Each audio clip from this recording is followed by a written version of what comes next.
muchas gracias a todos los asistentes por acompañarnos en la actividad académica de la Sociedad Cundinamarquesa de Anestesiología correspondiente al mes de agosto. Antes de presentar a nuestro invitado, pues que no es invitado porque es aquí de la casa, quiero recordarles que quedan 2 congresos de este año, los cuales uno recibe apoyo de la Sociedad Cundinamarquesa. Militar también.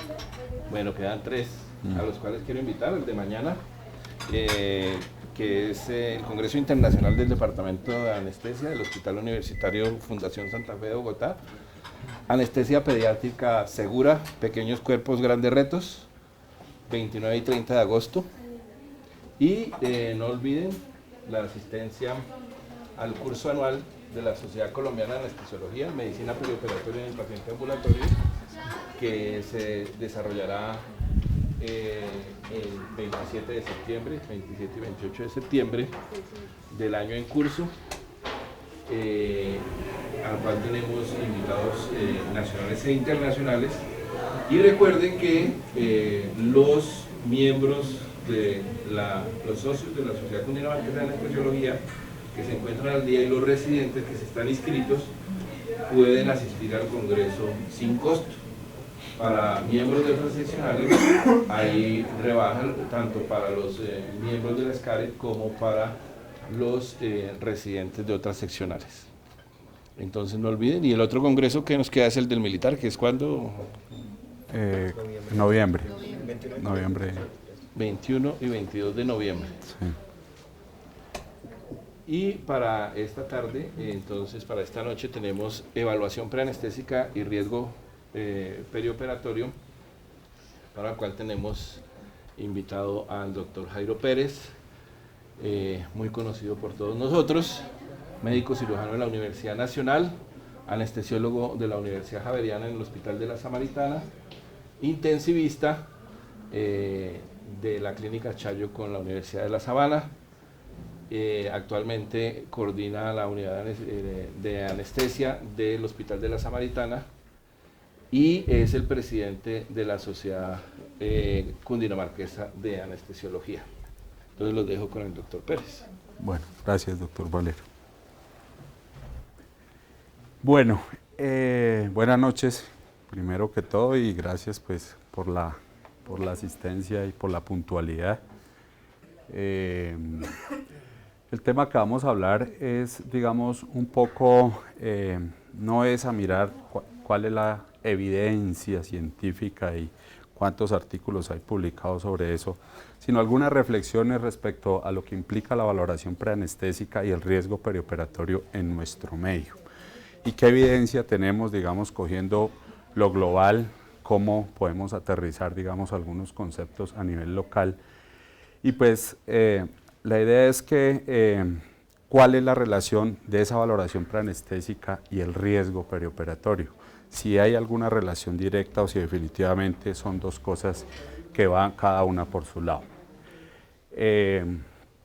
Esto pues básicamente surge, es un tema que me gusta, me apasiona, todo lo que es riesgo perioperatorio, todo lo que es anestesia de alto riesgo.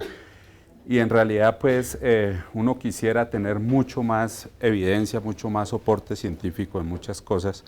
Sin embargo, como ya varios de ustedes me han escuchado en algunas charlas, la medicina perioperatoria, si bien es cierto existen unos conceptos globales, definitivamente la tenemos que contextualizar y la tenemos que contextualizar a nuestro medio.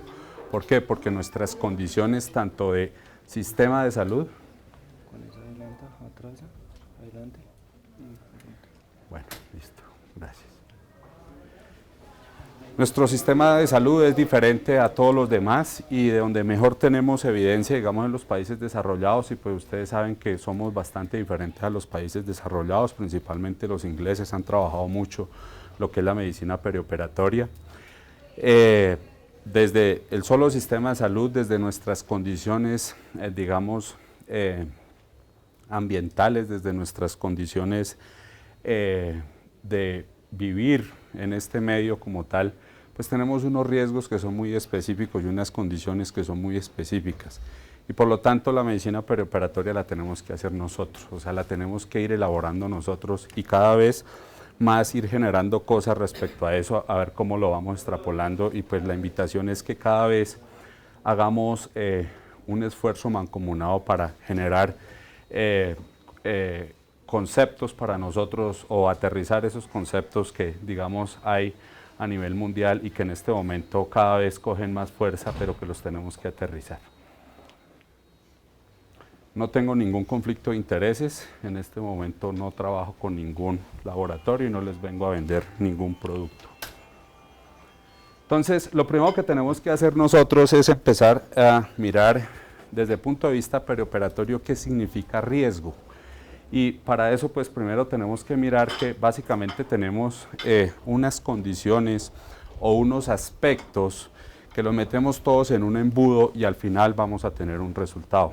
Y pues digamos que esos aspectos, primero es pues las características propias de nuestro paciente, que no necesariamente tiene que ser un paciente enfermo, o sea, con comorbilidades, sino que perfectamente puede ser un paciente ASA 1, pero que por el solo hecho de ir a un procedimiento quirúrgico ya implica una cantidad de condiciones que lo hacen diferente a cualquier otra persona.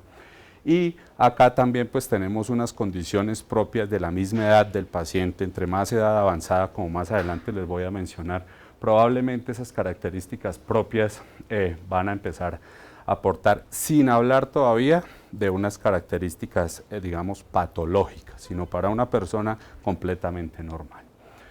Tenemos las comorbilidades, aquí sí ya empezamos a adicionarle, digamos, otros aspectos, y acá pues en las comorbilidades va desde el estado nutricional, va desde el riesgo cardiovascular, desde el riesgo pulmonar, riesgo renal, va, mejor dicho, desde la misma edad avanzada que va muy asociado a la anterior, que ya empiezan a adicionarle más cositas, la clasificación de ASA, la clasificación, la clase funcional, todo este tipo de cosas ya empieza a adicionarle más factores a ese embudo que nosotros en este momento estamos tratando de filtrar para al final, ojalá poder obtener el mejor resultado. Y todo esto empieza a meterse cada vez más, el embudo se va reduciendo, donde vamos metiendo a nuestro paciente en una etapa preoperatoria, y aquí también hay unas condiciones, donde digamos que lo que estamos haciendo es una carrera de testigos donde nos vamos entregando el testigo para que se vaya avanzando, pero una vez arrancamos hay ciertas etapas en las cuales ya no nos devolvemos. Y una de esas es básicamente en esta preoperatoria, en el momento en que el cirujano toma la decisión de que hay que operarlo.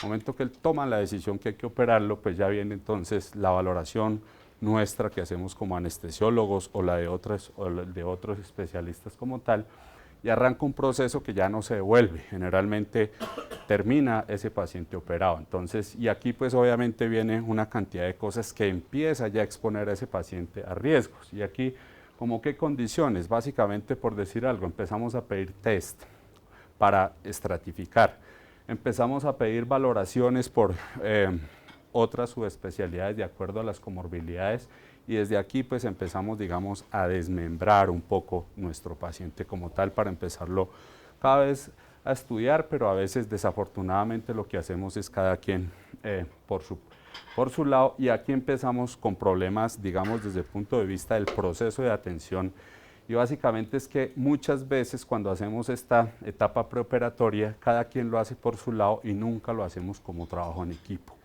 Y esto, pues como ustedes saben, uno de los principales problemas de los malos desenlaces o eventos adversos en el perioperatorio es la falta de comunicación, es la falta de trabajo en equipo, y esto arranca desde el preoperatorio.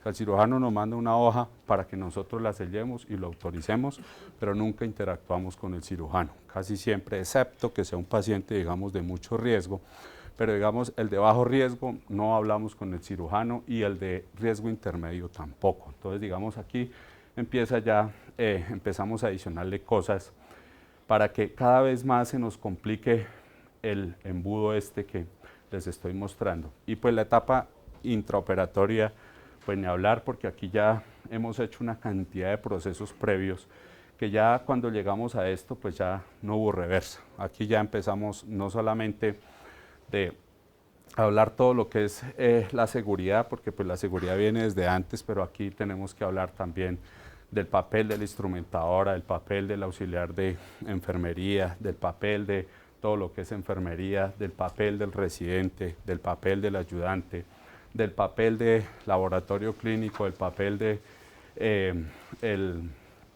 del banco de sangre, y donde empezamos a interactuar de diferentes formas. Ojalá cada vez lo pudiéramos hacer de una manera coordinada, que pues digamos las condiciones cada vez nos lo exigen más.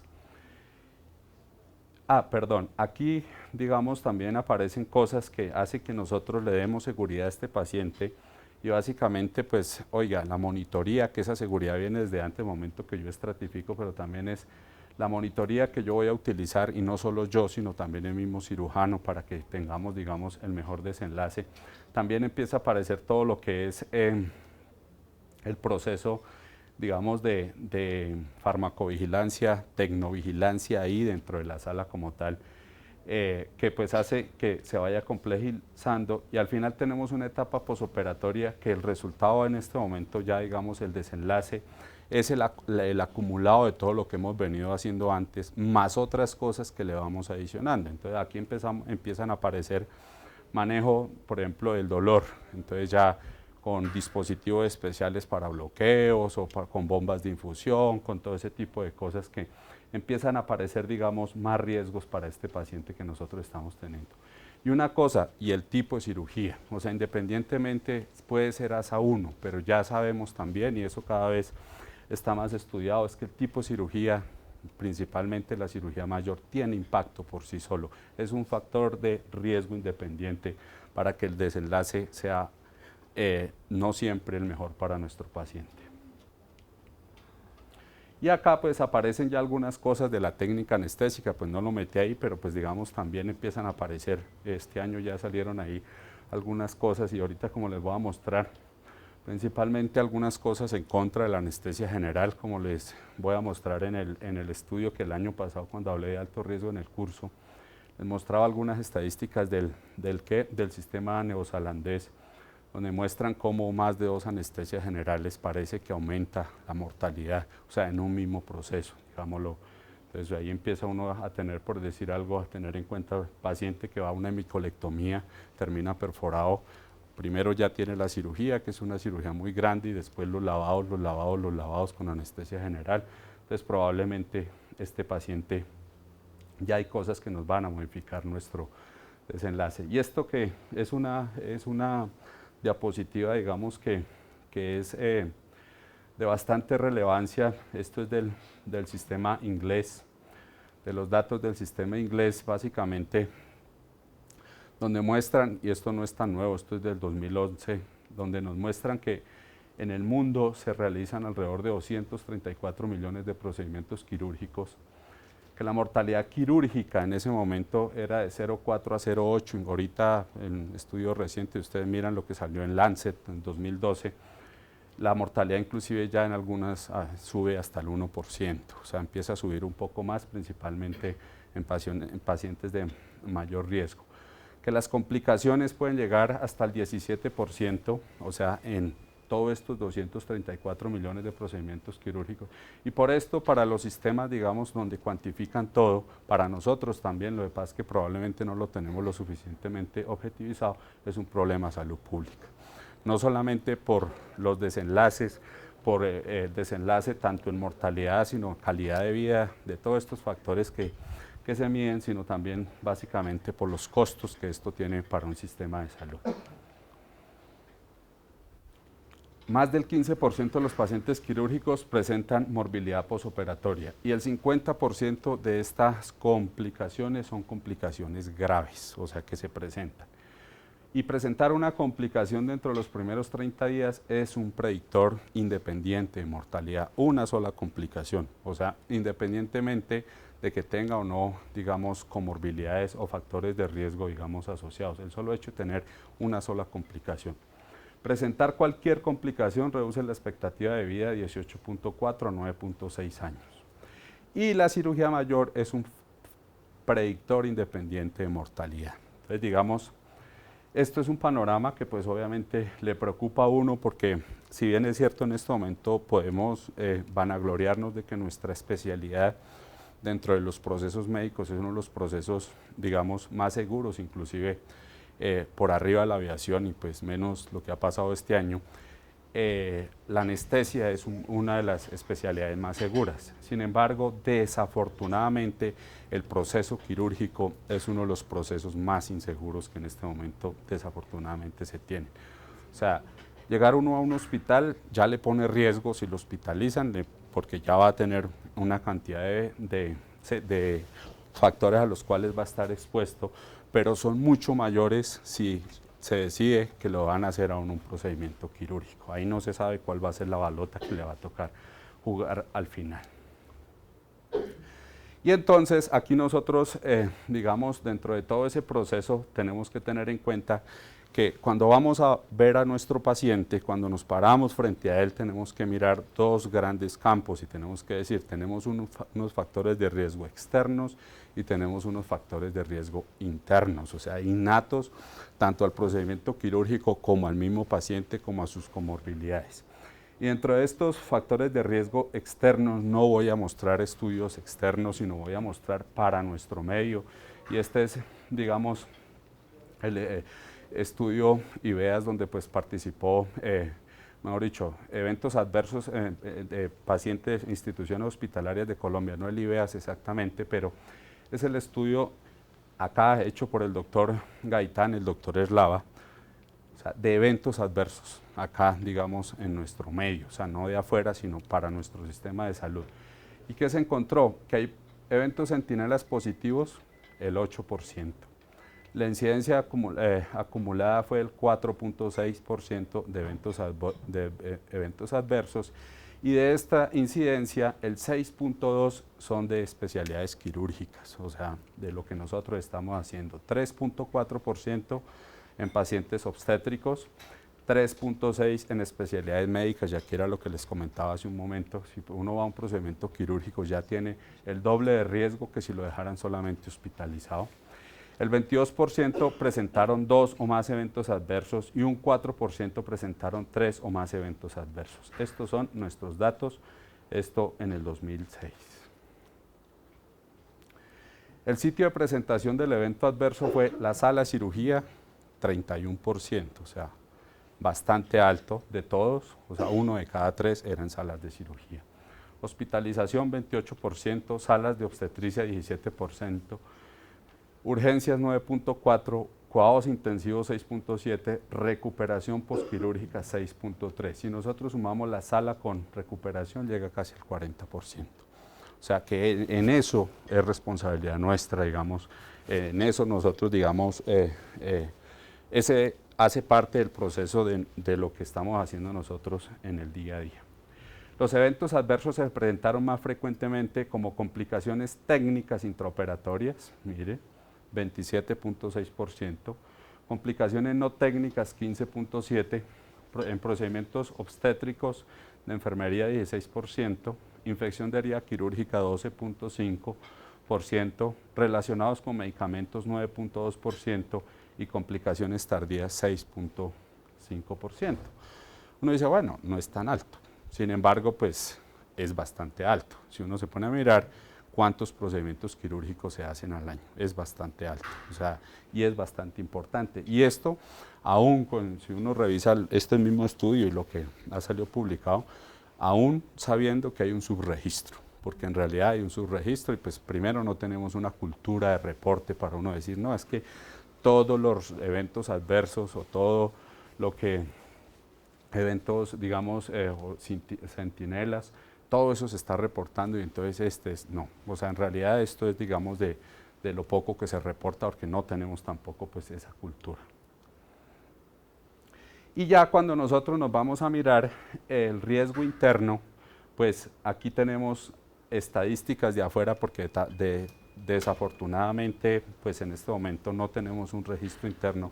Por ahí hay un esfuerzo que está haciendo la sociedad, el doctor Ibarra, en tratar de llevar un software para llevar un registro de lo nuestro, de qué es lo que está pasando, de qué nos estamos nosotros de qué se nos están complicando nuestros pacientes, de todo este tipo de cosas, porque desafortunadamente, como no tenemos un registro, pues no sabemos en dónde debemos ir, digamos, a actuar para poder cambiar un poco el rumbo de lo que nosotros estamos haciendo.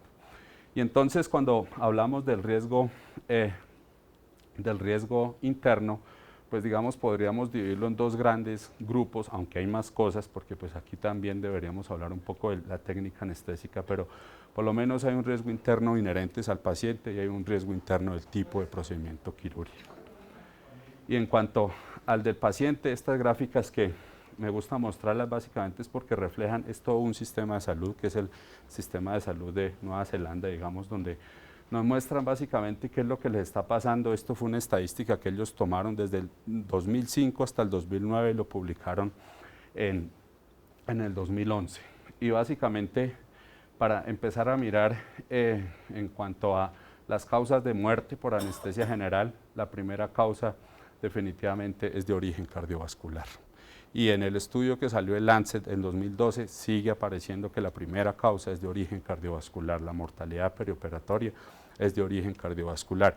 Esto nos tiene que llevar obviamente a pensar de que probablemente las escalas que utilicemos de riesgo, digamos cardiovascular, cada vez las tenemos que afinar más porque probablemente ahí es uno de los grupos que tenemos que empezar nosotros a mirar cómo le disminuimos ese riesgo cardiovascular. Y si nosotros, esto para pacientes digamos que son urgentes, ya para pacientes digamos semiagudos, como lo mencionan ellos, igual nuevamente nosotros miramos y básicamente en pacientes semiagudos también la primera causa es cardiovascular. Y nos vamos a los procedimientos electivos y también otra vez aparece como primera causa de origen cardiovascular. O sea, tanto en el paciente de urgencia como en el paciente electivo, la primera causa de mortalidad perioperatoria es cardiovascular o la mortalidad, digamos, relacionada con la anestesia.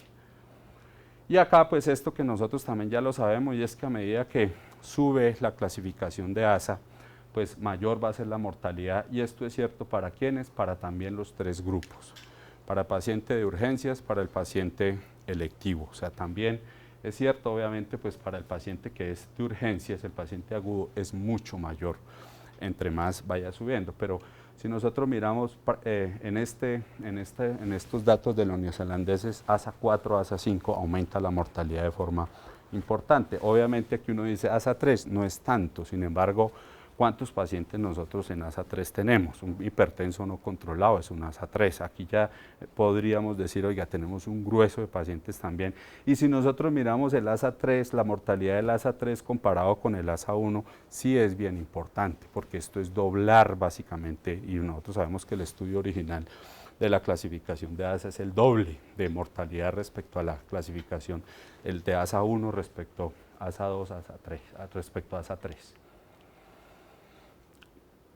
Y acá en esto, cuando nosotros empezamos a mirar por grupos, digámoslo así, la edad, mire, por arriba de los 65 años definitivamente es un factor de riesgo. Ya antes, digamos, decíamos 70, que inclusive la clasificación de ASA y toda la cosa, teníamos eso, pero mire, ya no es los 70, sino probablemente ya desde mucho más abajo, que ahí probablemente tenemos que empezar ya a prestarle atención. Y obviamente entre más longevo, mayor riesgo de mortalidad y más se nos aumenta casi, mejor dicho, a dos veces más de riesgo de poder tener más mortalidad que en un paciente joven.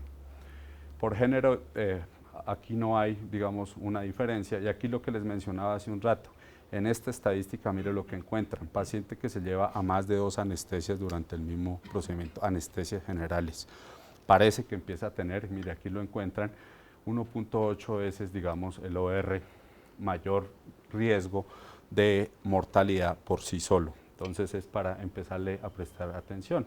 Y lo que les mencionaba, mire desde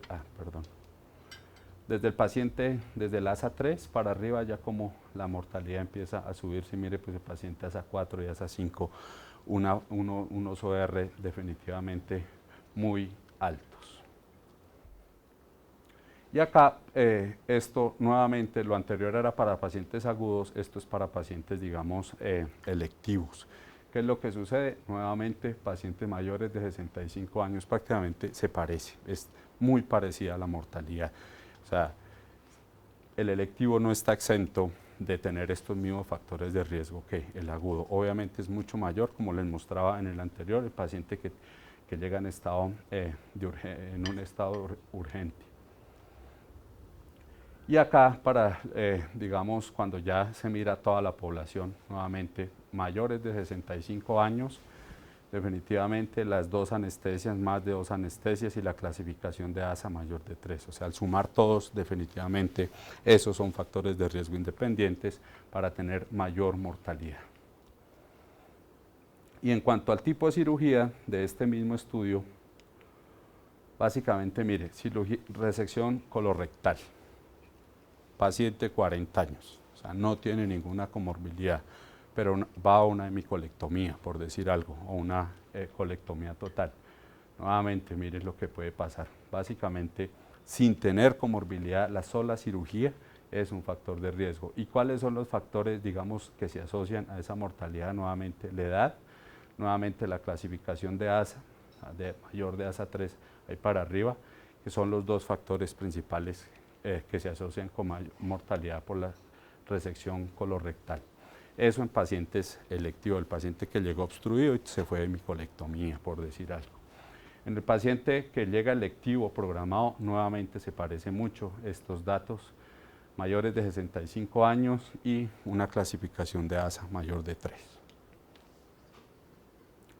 En la cadera, que tanto nos preocupa también, o sea, mire lo que sucede en la cadera que se lleva de urgencia. Mayores de 65 años, clasificación de ASA, son nuevamente, igual que en la cirugía colorectal, los factores principales de riesgo para que haya mayor mortalidad. Y si es una cadera programada, nuevamente sucede lo mismo. O sea, tanto en el paciente de urgencias como en el paciente que se lleva de manera programada, los factores de riesgo prácticamente son los mismos. Entonces, bajo este contexto, uno puede llegar y decir, hay unos factores de riesgo que se le deben al proceso de atención, que son los factores externos como tal, que está todos los eventos adversos, donde tenemos todo ese tipo de cosas que ponen mortalidad por sí solo, por lo que les mostraba ahí, porque pues eso implica complicaciones y pues cada complicación por sí sola pone mortalidad. Pero hay otros que son los innatos del paciente, el tipo de cirugía que pues no se puede escoger, no, toca hacerle la hemicolectomía, no hay cómo decirle que no. O sea, ya le tocó jugarse esa cara de la moneda, entonces ya tiene unos factores de riesgo. Entonces digamos que ese es el enfoque con el que uno se para al frente del paciente, uno dice, tiene unos factores externos, unos factores internos y cómo desde mi valoración empiezo a darle ese enfoque. Pero uno dice, bueno, eso es muy válido desde el punto de vista holístico del deber ser. ¿Qué tenemos desde el punto de vista de marco legal en nuestro medio como tal de esa valoración? Y entonces aquí voy a tocar algunas cosas que han salido, no está obviamente todo, pero primero tenemos esta ley de ética médica y menciono estos 2 artículos básicamente porque varios colegas nuestros anestesiólogos han sido sancionados por estos 2 artículos principalmente y me permito leerlo. La ley de ética médica dice, artículo 10, el médico dedicará a su paciente el tiempo necesario para hacer una evaluación adecuada de su salud e indicar los exámenes indispensables para precisar el diagnóstico y prescribir la terapéutica correspondiente. Y esto básicamente tiene que ver es cuando hacemos nosotros nuestras valoraciones preanestésicas en la sala de cirugía. Y ahorita les voy a mencionar una sanción que hubo a un colega nuestro porque la hizo en salas de cirugía como tal. Lo sancionaron, lo suspendieron básicamente por eso y decían basado en esto. No hubo el tiempo, digamos, para hacer la valoración como tenía que ser. El médico no expondrá a su paciente a riesgos injustificados. Y ahí ponen el ejemplo en una sentencia donde dicen, oiga, empiezan a justificar que este procedimiento que podía ser electivo, que se volvió urgente porque yo no sé qué, que es que el sistema, que es que el paciente, que es que todo ese tipo de cosas, ellos dicen, es ir en contra de este artículo. Lo está exponiendo a un riesgo sin haberle hecho una valoración como debería ser. Pedirá su consentimiento para aplicar los tratamientos médicos y quirúrgicos que considere indispensables y que puedan afectarlo física o psíquicamente, salvo en los casos en que ello no fuere posible, y le explicará al paciente o a sus responsables de tales consecuencias anticipadamente. Estos son los dos artículos que en los diferentes fallos que uno revisa hay mucho, se vuelve repetitivo y además esto es jurisprudencia. Ustedes saben que hay un fallo basado en uno de estos y en adelante ese fallo se vuelve, digamos, como antecedente para seguir sancionando hacia adelante. ¿Ahora qué pasó?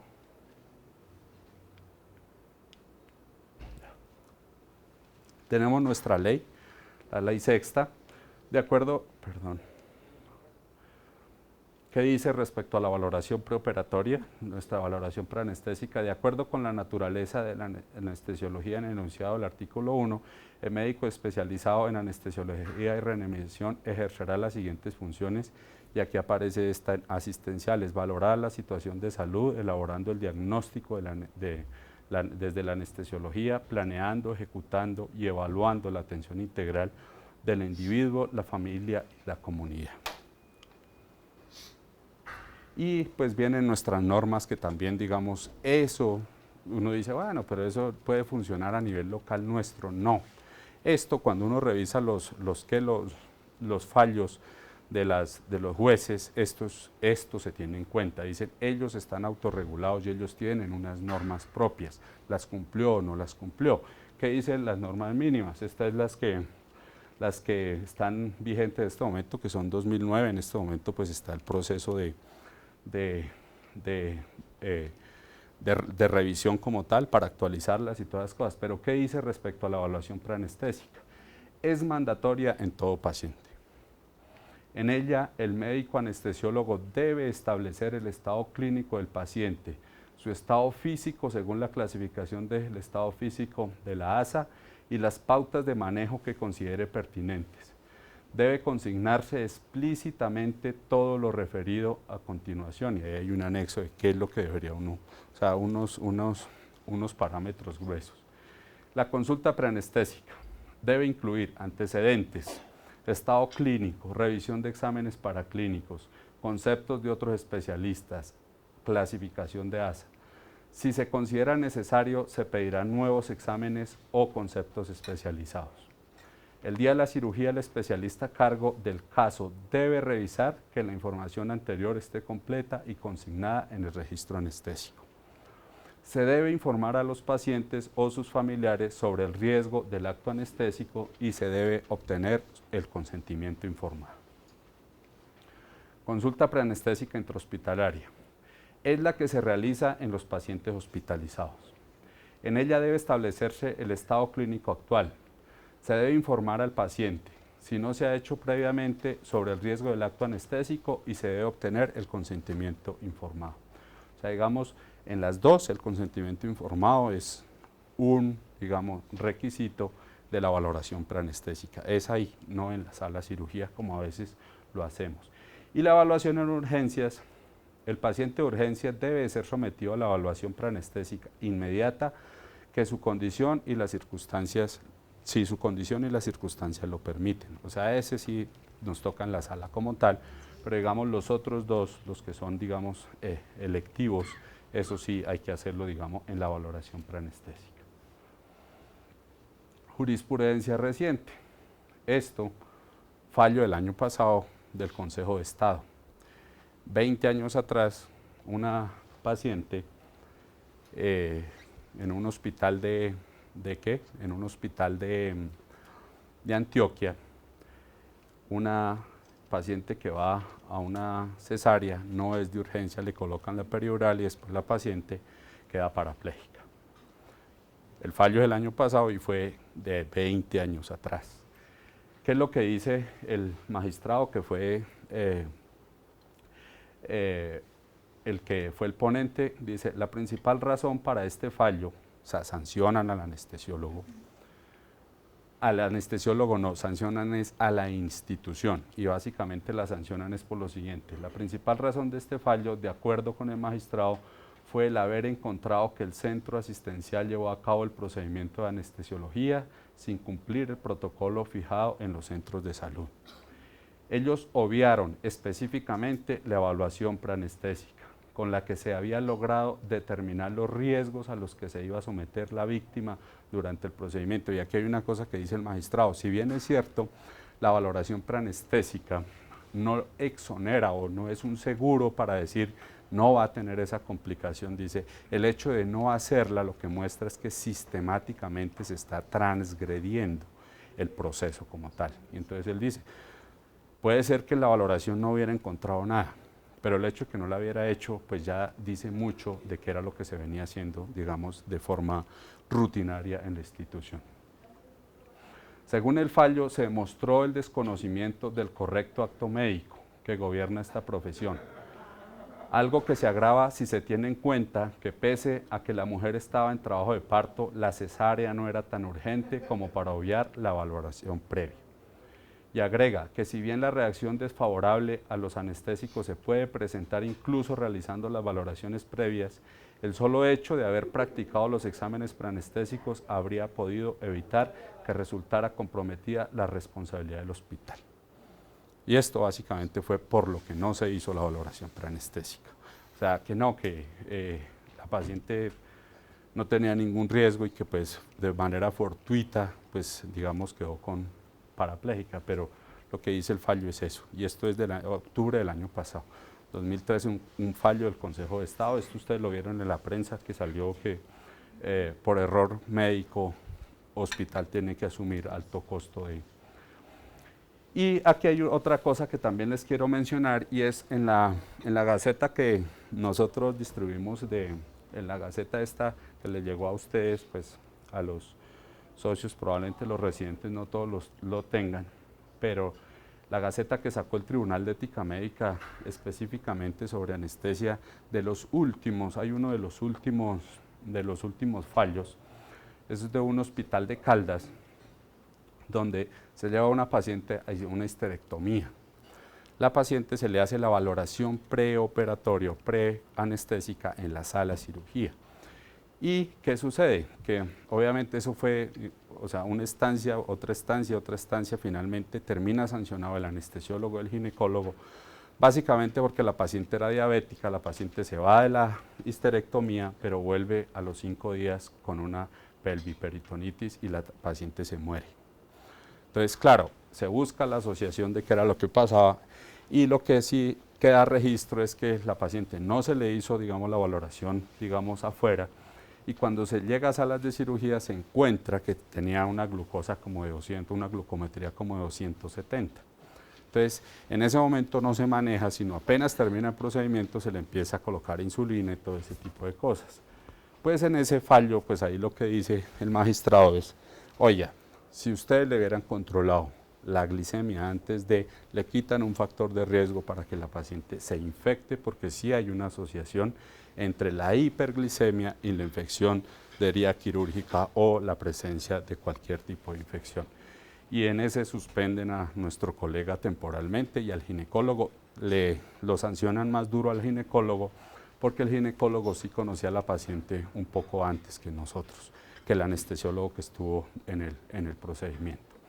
Entonces digamos que hay jurisprudencia, no les voy a traer todos los casos, pero sí hay jurisprudencia desde el punto de vista de la valoración preanestésica como tal. Y ahora pues la resolución, la 2003, que pues básicamente, ¿qué es lo que está pidiendo? Básicamente lo que pide es que todos los hospitales, como norma para la habilitación, ni siquiera es acreditación, sino habilitación, debe haber un programa de seguridad. Y en salas de cirugía, obviamente, un programa de paciente quirúrgico.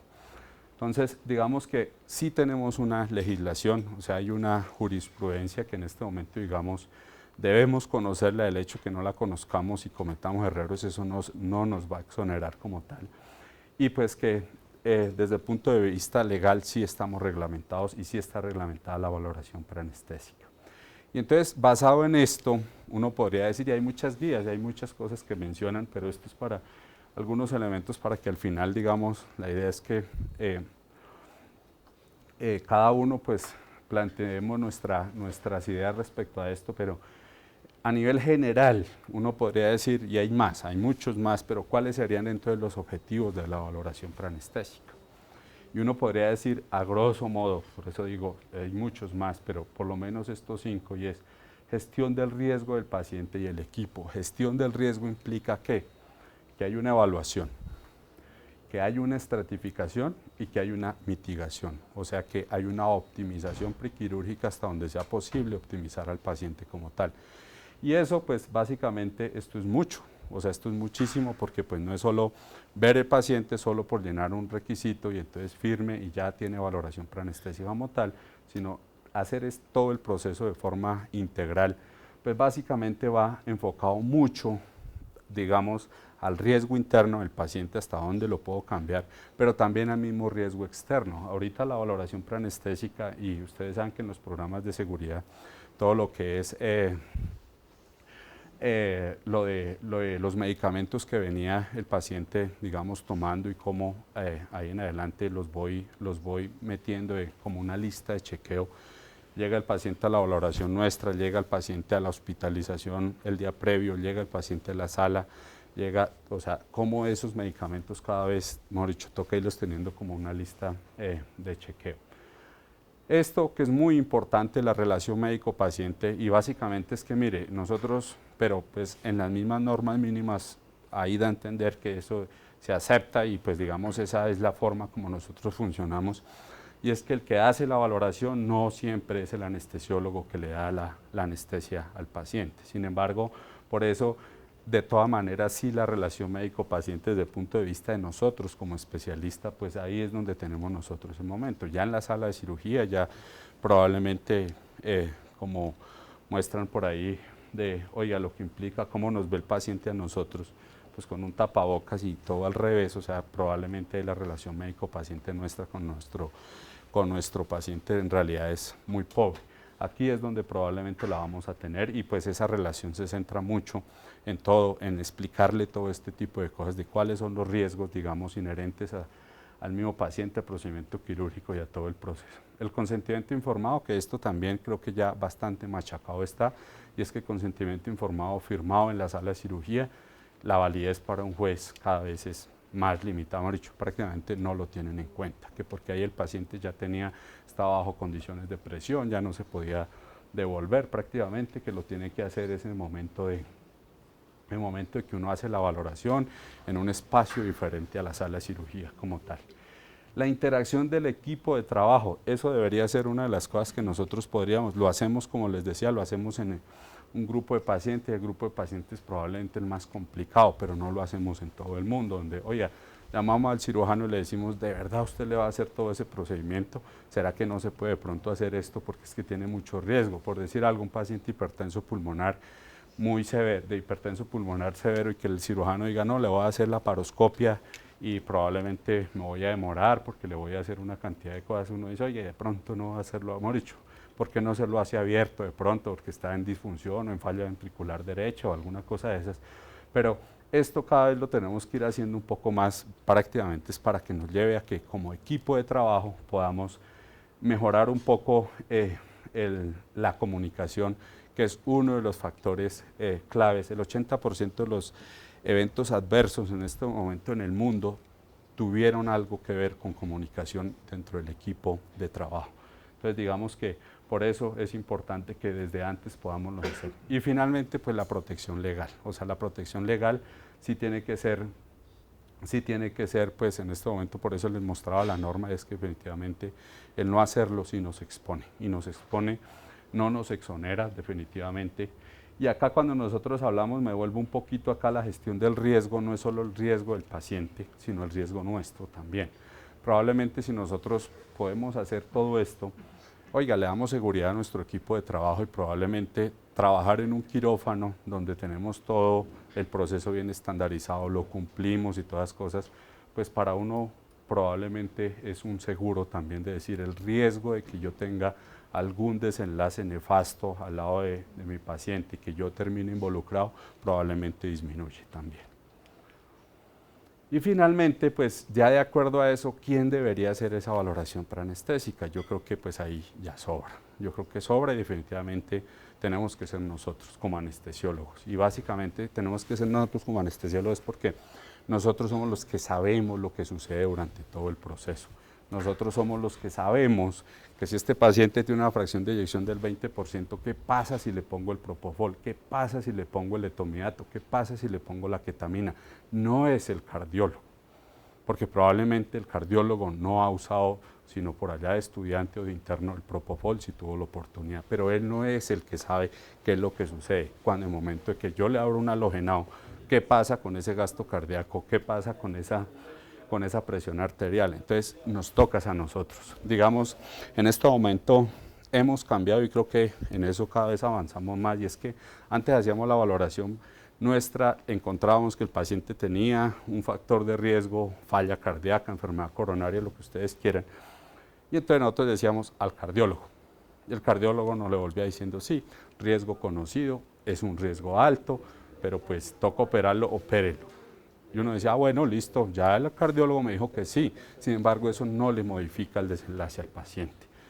Cada vez más nosotros somos como anestesiólogos los que estamos tratando, no es suficiente decir, sí, es un ASA 4, sino, oiga, ¿cómo probablemente le puedo cambiar, digamos, esa estratificación o un índice del IE3?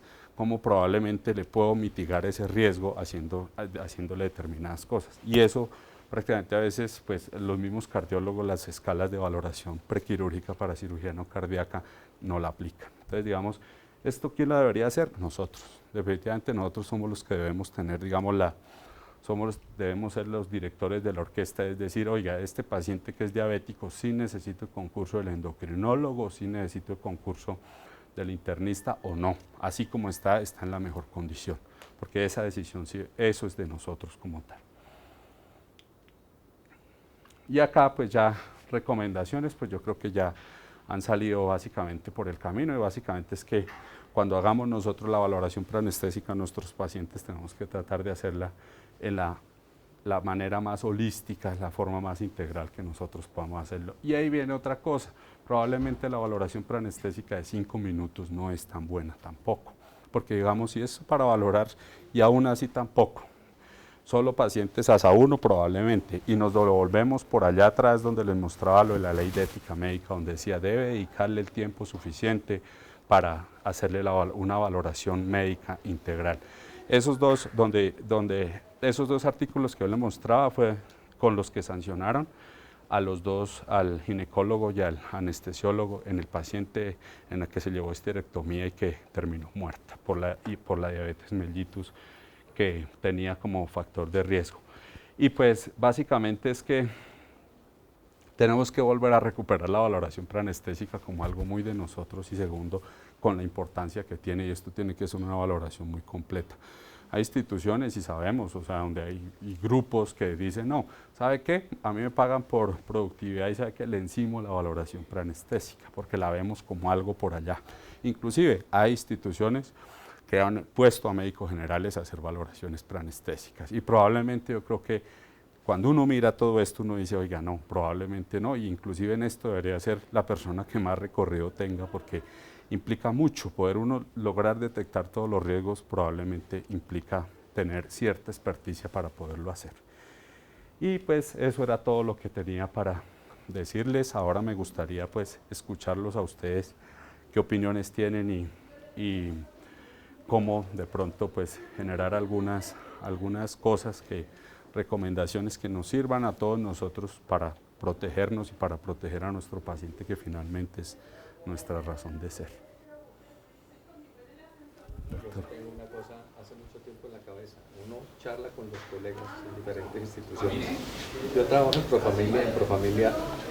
Nosotros no tenemos ese problema, porque el tiempo que nosotros dedicamos a cada valoración, simplemente nosotros tenemos un número de citas por hora, 3 citas por hora, pero no es obligatorio para nosotros gastar los 20 minutos más o menos. Si nos tocó gastarnos 1 hora con un paciente, se gastó la hora y lo atendimos muy bien en 10 minutos, se atendió en 10 minutos, pero no, nadie nos está golpeando la puerta ya le toca ya la le cita toca. al otro, muévase, como si pasa en muchos otros lados. ¿Cómo se hace para que las instituciones de salud, muchas EPS, le tienen asignados los anestesiólogos que tienen que ver un paciente cada 10 minutos? ¿Quién está rompiendo la ley ahí? Lo que pasa es que aquí viene otra cosa y es, mire, Además que hay mucha gente, cuando dicen 10 minutos, y son felices, sí, yo veo 6 pacientes por hora, 10 pacientes por hora en valoración, ¿no? Y se precian de eso. ¿Qué buena valoración puede hacer uno en 10 minutos?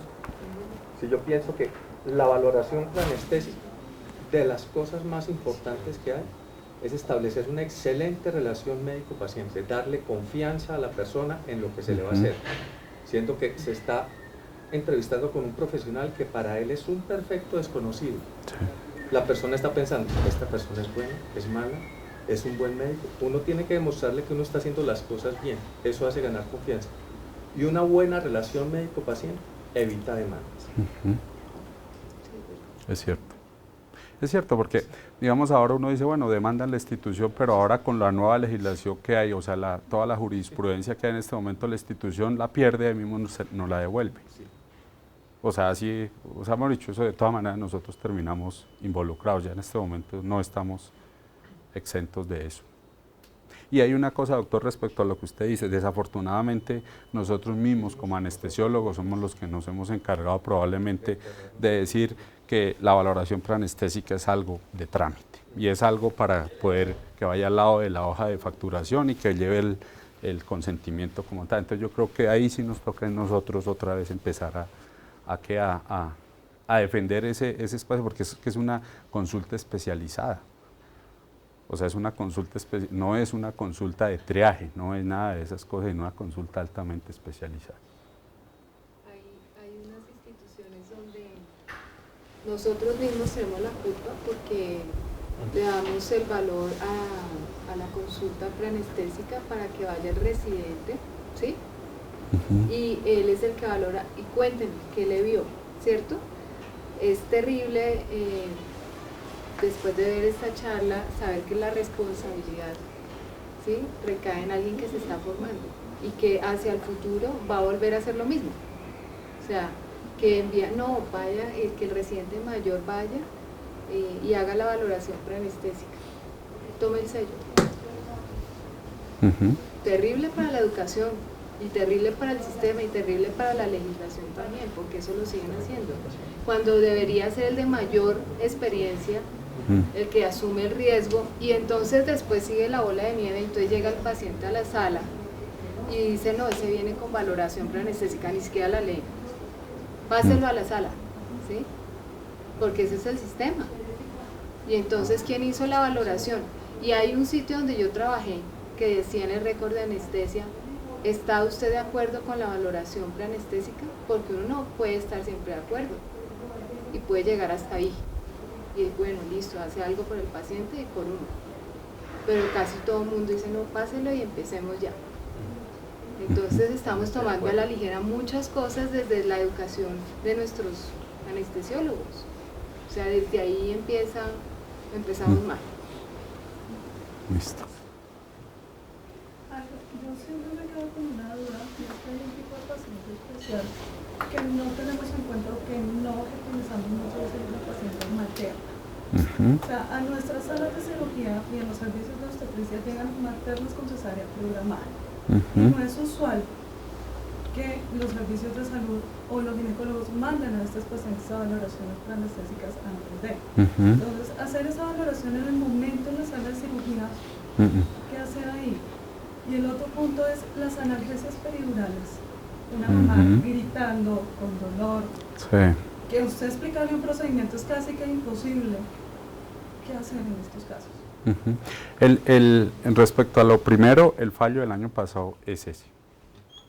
Una paciente en trabajo de parto que no era todavía urgente la desembarazada y se pasa a salas de cirugía a hacerle la cesárea y termina parapléjica. Y dicen, ¿por qué no le dedicaron un momento a la valoración preanestésica? Eso es lo que, y ahí va el fallo, y lo que yo les mostraba ahí, que es lo que salió en la prensa, inclusive uno revisa el fallo y toda la cosa, y esos son los argumentos del magistrado ponente como tal. Entonces, ¿qué deberíamos hacer? Toda Sí. ¿Con valoración? Sí, debería ser. Debería ser porque inclusive para nosotros ya la materna ya no es asa 1. O sea, ya arranca perdiendo, mejor dicho, y casi siempre se le encuentran cositas, pero que como es una mujer de 20 años, de 25 años, y resulta que no, va uno y la cardiopatía y tiene una cantidad de cosas, y además se vuelve una cadena, porque digamos, no se valora y entonces ya llegó a la sala de cirugía, ya está el ginecólogo, ya está todo, o sea, nosotros tenemos toda la presión de que le tenemos que dar la anestesia en ese momento. Y sigue desencadenándose toda la, o sea, se vuelve, digamos, la cadena para que definitivamente se exponga mucho al paciente y obviamente pues nos expongamos mucho. Respecto a la otra parte, sí, pues digamos, digamos, ahí las mismas normas mínimas, así que pues, eso podría considerarse que es una urgencia como tal. Pero ahí en ese caso también, y es educar un poco a nuestros ginecólogos también, y es que nos piden la valoración cuando están 10. Entonces uno llega y uno está preguntándole cosas y cuando pum, le tocas atenderle el parto. Hay varias veces mencionaste lo del consenso, ¿no? Que es algo de lo más difícil de conseguir, ¿no? Esta pregunta de la doctora y lo que dices del consenso y la guía que sale en el 2014 en donde hablan de que hay que hacer un consenso por lo menos entre anestesiólogo, cardiólogo y cirujano en la guía de valoración preanestésica, sí. De paciente cardíaco, cirujano cardíaco. Habla de ese consenso. La materna es el ejemplo donde, claro, donde instituciones organizadas pueden hacer eso. O sea, la paciente asiste mínimo a 4 controles prenatales con el ginecólogo y todas las maternas, por lo menos en los hospitales de tercer y cuarto nivel, van a recibir un procedimiento de anestesia. Es el momento en que la debe ver un anestesiólogo, es el momento en donde se le debe dar un folletico en donde está explicado en qué consiste la anestesia peridural, cuáles son, en qué consiste, cuáles son los riesgos, donde ella vea que puede aceptarla o no aceptarla y se le dé el consentimiento para que ella lo tenga firmado desde el último control, ¿cierto? Y llegue a las salas de cirugía con eso firmado, porque viendo estas jurisprudencias que tú das, pues el consentimiento que más fácil se va a caer es el de la analgesia peridural, que es una cosa muy necesaria para las pacientes, pero que en realidad implica una cantidad de riesgos muy grandes y no es el momento en que la paciente está con los dolores para decirle firme. Dice, fírmeme aquí, o se aguanta el dolor, o se aguanta el dolor que está sintiendo, sí, claro, o sea, eso es...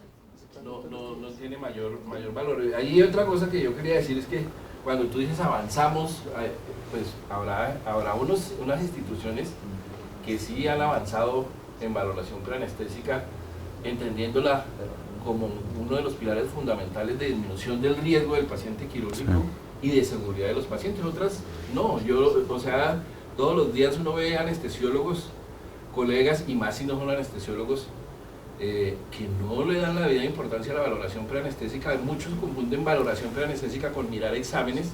No es raro que el anestesiólogo diga no lo valoro porque no tiene los exámenes, y el otro diga trajo los exámenes, mire los exámenes y diga sí, están bien, que lo operen. Entonces es una confusión terrible de lo que es la valoración preanestésica y un menosprecio que, si parte del anestesiólogo de una cosa tan importante, pues es más grave, que vamos a esperar de otras especialidades. Sí, es cierto. En cuanto a la valoración preanestésica. El mismo estado, o sea, cuando a uno los gerentes le hablan y le dicen, estamos haciendo la consulta cada 20 minutos, la vamos a hacer cada 15, ¿por qué? Es que estamos perdiendo plata con eso, y es que el Estado paga 20.000 pesos por una valoración preanestésica. Entonces, ¿qué pasa? No alcanza ni para pagarle al anestesiólogo si se hacen poquitas valoraciones. Entonces, por eso también hay que atosigar al anestesiólogo de casos y casos, y hemos perdido pues el liderazgo en eso. O sea, pues, ¿dónde están los anestesiólogos que han logrado que la valoración preanestésica se le dé el tiempo que es? ¿Dónde están? O sea, en la mayoría de sitios vamos perdiendo la batalla. Primero, por la cuestión económica, que es lo que está dominando en salud. O sea, eso ya se le metió en la cabeza a la gente, que esto es una cuestión económica, que tiene que dar ganancias, que debe dar unos réditos económicos, y lo que no da ganancia pues no se le da mayor importancia. Y la otra cosa es que nosotros pues dejamos que eso ocurra. dejamos que eso ocurra. O sea, no hay manifestaciones ni de las sociedades médicas ni de las universidades en donde digan, oiga, ¿cierto? Si la ley dice esto, ¿por qué no lo estamos haciendo? Entonces ahí ya es donde surgen todas esas cosas que uno ya está viendo aquí en Bogotá. No sé si en el resto del país esté pasando eso. Se contratan médicos generales para hacer la valoración. Listo. Siempre, como dice la doctora, con el sello de un especialista que se presta para la situación. Hay sitios donde uno ve que hay 70, 80 valoraciones anestésicas de 1 a 7 y hay un solo especialista y uno dice, ¿cómo hizo? Y lo más raro es que a las 3 ya se ha desocupado. Y entonces el gerente dice, oiga, pues si le alcanzó para hacer 70, ¿por qué no le ponemos 100? Ajá. ¿Cierto? Porque no lo podemos dejar que se vaya a las 3 porque le estamos pagando Sí, claro. a las 7. Entonces todas esas cosas es cuando uno dice avanzamos, ¿sí? O sea, sabemos más, sabemos más nuestro papel, pero la realidad tosuda nos muestra otra cosa. O sea, son años y años de personas como el doctor Ibarra hablándonos de valoración preanestésica y en realidad la sociedad no cambia, los médicos no cambian. Uno da las clases de valoración preanestésica a los médicos, les dice todas estas cosas y los encuentran a los 2 años y nadie está haciendo caso de eso. O sea, Claro no se hace eso, estamos perdiendo ahí. Hay que buscar la forma de que esto tenga más impacto y que la valoración preanestésica tome el puesto que debe tener aquí en Colombia. Doctor Ibarra. Tengo una pregunta, ya que hay personas de todos los diferentes hospitales que han trabajado en diferentes sitios. ¿Existe algún sitio donde no tengan consulta de valoración preanestésica estandarizada? ¿Alguno de ustedes conoce algún hospital así? Aquí en Bogotá. O sea, todos tienen valoración preanestésica. Figura en el papel por lo menos. Ya. O sea, me llamó un poco la atención porque no entendía el enfoque y pues no sabía cuál era el problema, porque pues, desafortunadamente de pronto pues, uno termina estando en una burbuja que no percibe la realidad. Para los colegas, digamos, desde el punto de vista conceptual, la parte económica, aunque pues suena crudo, es trascendental. Trascendental, o sea, yo pienso que el sistema, como han planteado muchas cosas, y esto de que la ley es un derecho fundamental, entonces por lo tanto vamos a pagar lo que sea, eso pues es políticamente muy bonito y populista, y pues, pero que a la hora de la verdad pues va a reventar el sistema rapidito. Entonces eventualmente vamos a regresar a que tiene que haber un balance económico. Con respecto a eso es importante tener presente, o sea, nosotros tenemos una experiencia muy grande en esto. Cuando nosotros empezamos a hacer valoración preanestésica con un sistema de seguros, digamos así, es viable económicamente con simplemente demostrar la eficiencia de la racionalización de los estudios, pruebas y demás con esto. Entonces, cuando un grupo de anestesia pues, está negociando cómo va a trabajar en el hospital, puede plantear muy fácilmente que necesita la asignación del personal necesario para hacer la evaluación preanestésica que se necesita, entendiendo, explicando, demostrando de ahí toda la literatura que ustedes quieran, que el hacer una evaluación preanestésica estructurada como un grupo homogéneo con protocolos y rutinas es rentable para la institución y ahorra dinero. Entonces, un paciente que va a evaluación preanestésica en un esquema estructurado no necesita ir al cardiólogo, por lo tanto, cuando no necesita ir al cardiólogo, no le van a tomar un electrocardiograma que no necesita, no le van a tomar un ecocardiograma que tampoco necesita, tampoco le van a tomar unos isonitrilos que tampoco necesita, y tampoco va a perder 2 meses en este proceso que pues, representa dinero para el sistema. Para el paciente es una incapacidad que se perpetúa. Entonces, desde el punto de vista de estrategia, como grupos, se debe plantear y debe entenderse que la optimización de la evaluación preanestésica es una inversión para la institución, porque eso implica que los pacientes no se le cancelan el día de la cirugía, no necesitan pruebas. Les pongo un escenario. En nuestra institución, pues, soy Colsanitas en Reina Sofía, nosotros llevamos un paciente de 75 años, hipertenso, de 15 años de evolución, a un reemplazo de cadera con un cuadro hepático. No más. no tiene ni evaluación de cardiólogo, ni neumólogo, ni psiquiatra, ni electrolitos, ni rezos, ni nada. Del patólogo, sí. Entonces, ¿qué ocurre?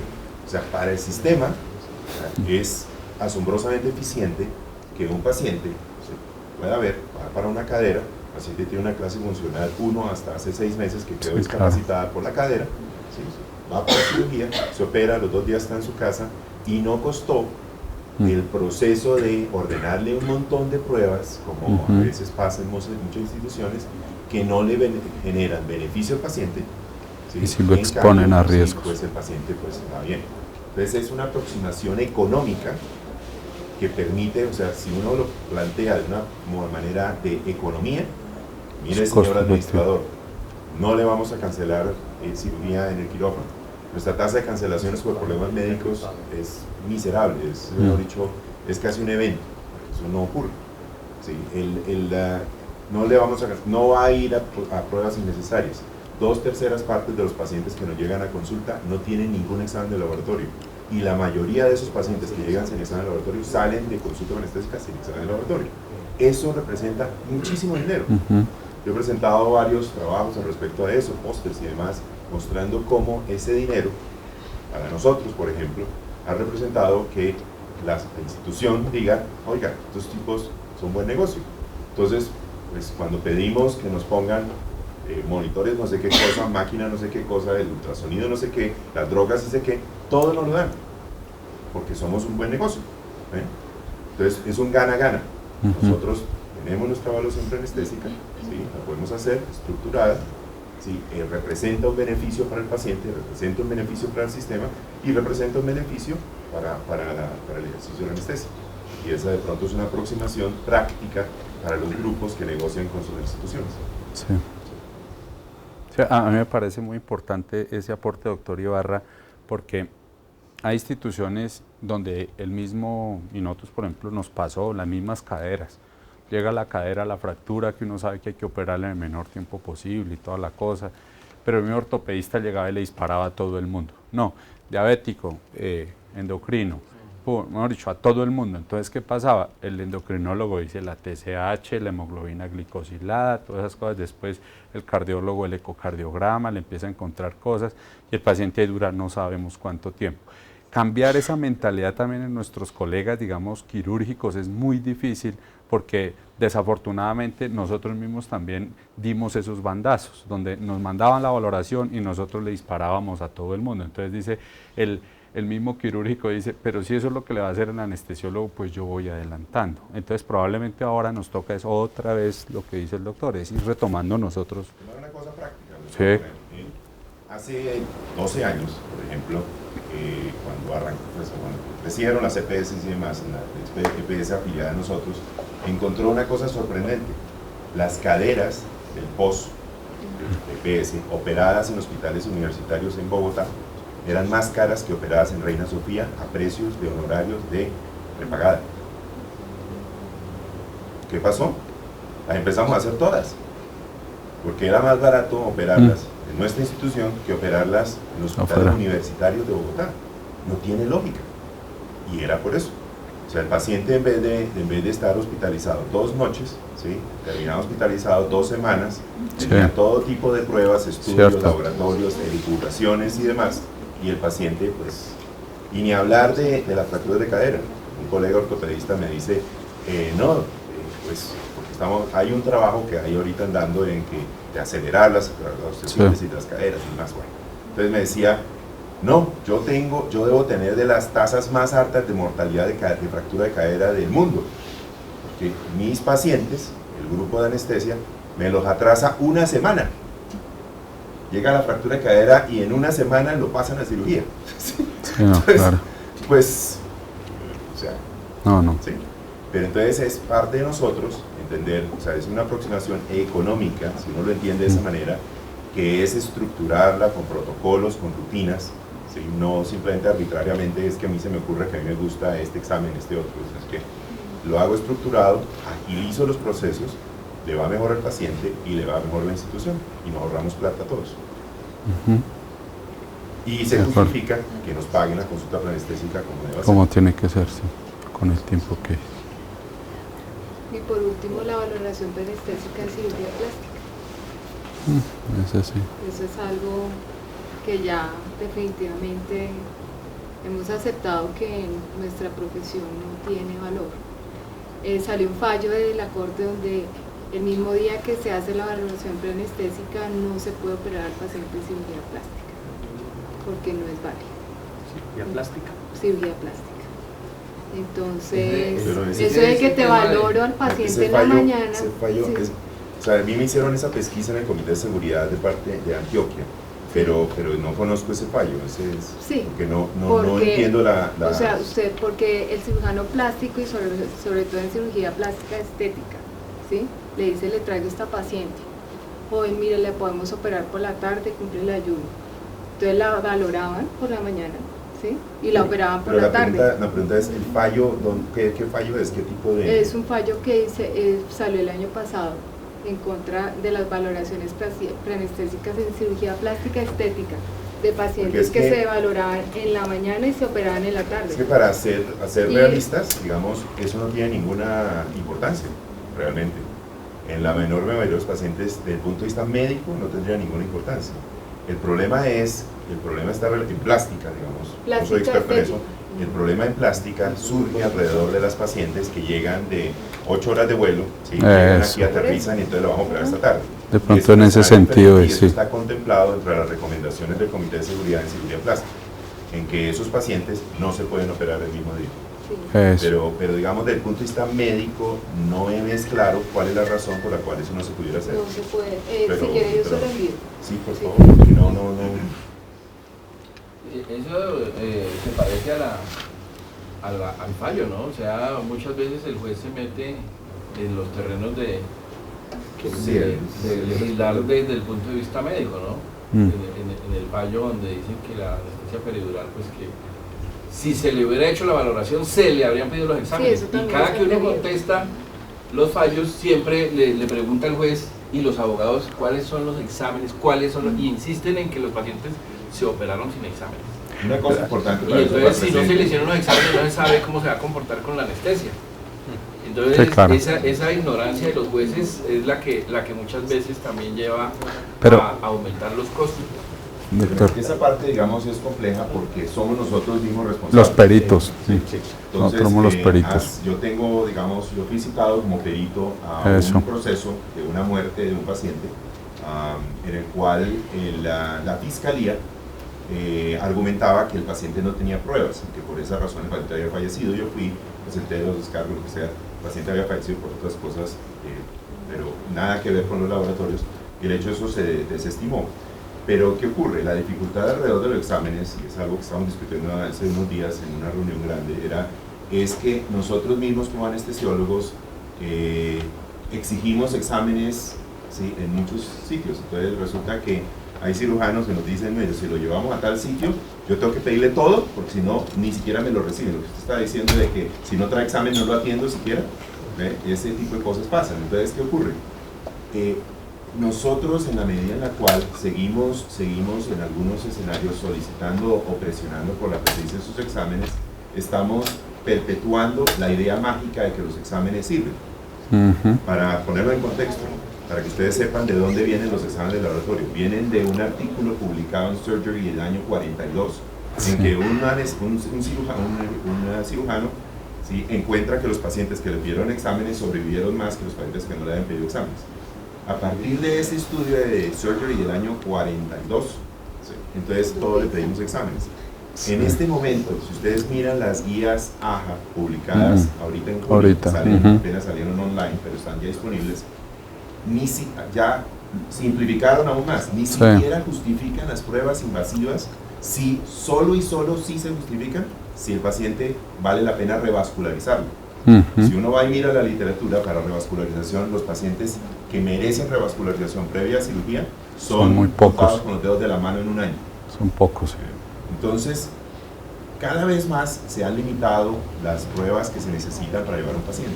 Lo que sí es crucial es lo que usted mencionaba. O sea, hay que tener la información clínica del paciente. Es lo más importante. Hay que interrogar al paciente. ¿Sí? Saber que la clase funcional de un paciente cambió hace un mes nos da una bandera un campanazo, roja, sí. Pero eso No lo buscamos detecta, a veces. Ni siquiera lo detecta un examen. Sí. Ese cambio trivial, que parece trivial, es trascendental. Y para eso la evaluación anestésica sí tiene que ser disciplinada y juiciosa. Los exámenes no. La evaluación clínica sí. Pero es interesante lo que mencionó el doctor acá. Como sociedad, como gremio, los anestesiólogos no estamos haciendo mayor cosa por darle la importancia a ese proceso. Aquí mencionan que mandan al residente, que mandan el sello, que se haga el mismo día. Y el doctor Ibarra menciona la importancia de integrar todo este conocimiento, como usted lo menciona, para trabajar en equipo. Pero entonces aquí surge un aspecto. La evaluación preanestésica la está haciendo el gastroenterólogo que pone sedación en su consultorio, el radiólogo que hace su procedimiento en su consultorio. Entonces, ellos están capacitados para hacer valoración preanestésica en el contexto que estamos hablando acá. No. Ese es un punto interesante, porque entonces ahí viene de que si eso no es un procedimiento anestésico exclusivo, porque hay muchas personas que dicen, no, pero él lo puede hacer, él es médico, lo puede hacer, él está en capacidad, tiene la capacidad de integrar ese conocimiento, como lo hemos mencionado aquí, y es el punto que yo menciono, que como sociedad no defendemos en ningún aspecto. Sí, desafortunadamente, ni como sociedad ni desde el punto de vista individual, porque desafortunadamente se nos volvió, lo que les mencionaba hace un momento, algo que para nosotros mismos también es algo por ahí.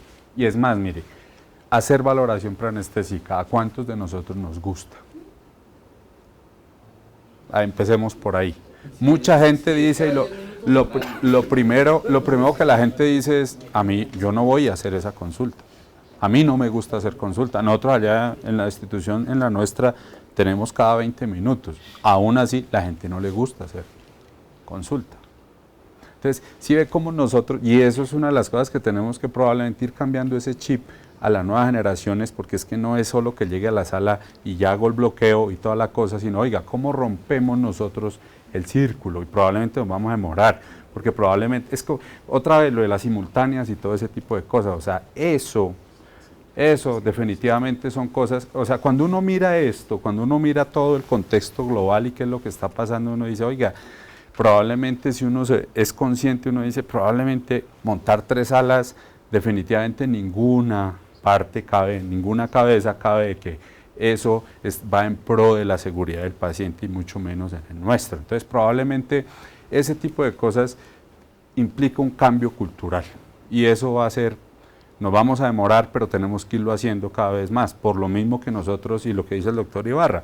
Y en ese mismo sentido es, no solo nosotros venimos la idea de que tocaba dispararle todos los exámenes, sino que nosotros también cuando no somos peritos, conceptuamos que es así, entonces nosotros mismos somos los que encargamos de hundir a nuestro colega porque no le hizo todo ese reguero de exámenes y entonces nosotros mismos le damos las herramientas a los jueces para que digan, no, es que eso debió haberlo hecho, o sea, todo ese tipo de cosas se nos vuelve, digamos, una cosa tras de la otra, pero usted tiene razón, o sea, por eso yo colocaba al final, ¿quién debería hacerlo? Efectivamente tenemos que ser nosotros, y nuevamente tenemos que ser, entre más experticia tenga, probablemente usted logra detectar más cosas, lo que dice el doctor Ibarra. Oye, hubo un cambio en la clase funcional en el último mes y a veces uno ni siquiera le pregunta a la clase funcional. Hubo un solo cambio y probablemente eso sí me está diciendo muchísimo de que, oiga, párale bolas, que ya no es lo que lo que tenía el paciente hace 2 meses, esos pacientes que van a varios procedimientos quirúrgicos en varios tiempos, esas cosas, que a veces uno le pregunta, ¿qué ha pasado de hace un mes ahorita? A veces ni siquiera le preguntamos, entonces yo creo que ahí sí definitivamente nosotros, eso nos toca defenderlo a nosotros, y hacerlo nosotros como sociedad, usted tiene razón, pero también como nosotros como individuos, porque es que mire, los jefes de servicio somos ¿quiénes? Somos anestesiólogos. O sea, los servicios de anestesia los coordinamos anestesiólogos. Las áreas quirúrgicas sí probablemente hay enfermeras o hay cirujanos y eso, pero los servicios de anestesia nosotros somos los que coordinamos eso. Que cómo permito que mis quirófanos se muevan de X o Y de forma, si yo le cedo mucho a la parte administrativa probablemente me van a rapar la mano a medida que yo vaya cediendo. Pero si yo también me paro un poquito desde este lado y digo, listo, desde el punto de vista legal estamos transgrediendo esta norma como tal, si usted quiere transgredirlo, listo, pásemelo por escrito, probablemente ahí se frenan también, pero nosotros somos los que tenemos que defender eso, asimismo la consulta. Asimismo, porque es que a un mismo endocrinólogo, por decir algo, o de especialidad, que todo el mundo le dan los 20 minutos, porque es medicina especializada.